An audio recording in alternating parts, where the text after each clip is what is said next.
Motiga would be blind to not admit that there is a problem with player retention in Gigantic, as in players who enjoy the game and want to continue playing it despite its developmental flaws. And the reason for this could be many things between multiple bugs, hero balance, connection issues, and a whole sort of other things. But there's one thing that gets swept under the rug that could be a really big issue, and it's that Gigantic could possibly just be too difficult to understand. Hello everyone, this is Wolfie from GG Unleashed, and this video is going to be a little difficult for me simply because I've been playing this game for just shy of 3 years. Of course I'm not going to think Gigantic is a difficult game, not to say that I don't think it's challenging. So I'm going to try to treat this as if I was a brand new player that just downloaded the game and queued up for my first match after playing the tutorial, and hopefully I'll be able to put in some insight to if Gigantic is actually a difficult game or not. The very first video I personally put on this channel was the 10 things Gigantic tutorial doesn't teach you a couple months ago, and that video got a lot of positive feedback with people admitting that knowing some of those things would have been far more helpful if it had been shown. I even had veteran players admit that I taught them a few things, which in and of itself is a feat considering most of them have been playing for just as long as I have.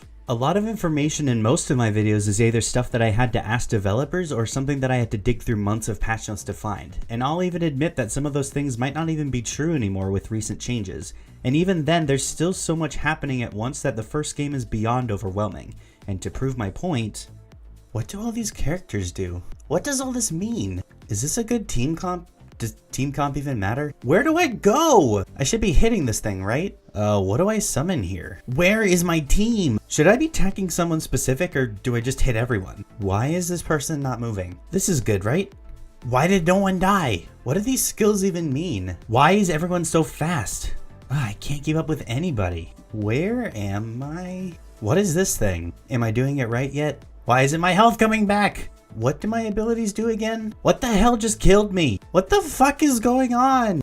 Now that video might be a bit over dramatic, but it does display a real problem. The problem being that a lot of information isn't put out for the public when it comes to game mechanics. Instead, it's something you either have to experience and experiment with firsthand or ask someone who knows. Not everyone knows what all the buffs and debuffs are, much less what they do. Not everyone knows the strongest creatures. Not everyone knows all the heroes' optimal upgrade paths. Not everyone knows what everything on the UI means. There are still people who don't even know you can do dodge or jump attacks because nothing within the entire game says that those are things you can do, and that's a big issue because it creates a huge separation between being good at the game and being below average. Even some of the things that are explained don't have a lot of numbers involved with them. Everyone can figure out what slow means. It makes your enemy move slower, but how much is the slow? Are there stronger slows? Are there weaker slows? What's the difference between a knock-up and a launch? Poison and burn deal damage over time, but how much damage and for how long? Are either of them affected by armor? What even is armor? A lot of skills don't tell you all that they do. A good example is Gnosis' right mouse button, chuck.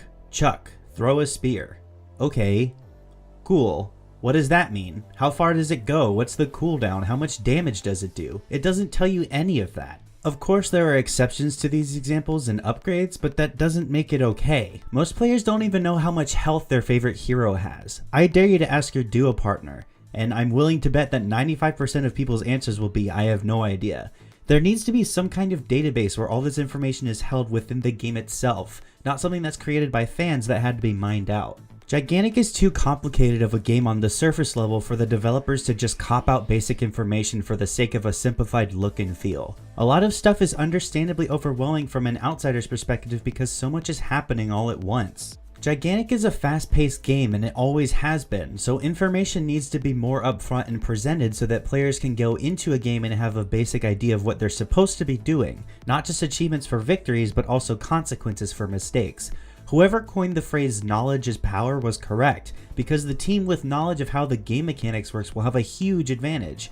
You could say that about any game, but it's my honest opinion that a lot of other games on the market that could compete with Gigantic right now have more intuitive methods of teaching people how their game works. So that will be the end of this video, but this is where you guys take over. Leave comments below about what you found difficult about the game when you first started playing and what Motiga could do to fix it. And if you don't think that Gigantic is a hard game, what do you think is the reason for the lack of player retention? I'll be sure to convey those comments to developers. If you enjoyed watching, don't forget to like and subscribe to the channel to know when more videos come out. Thank you for watching, have a good day, and I'll see you on the airship.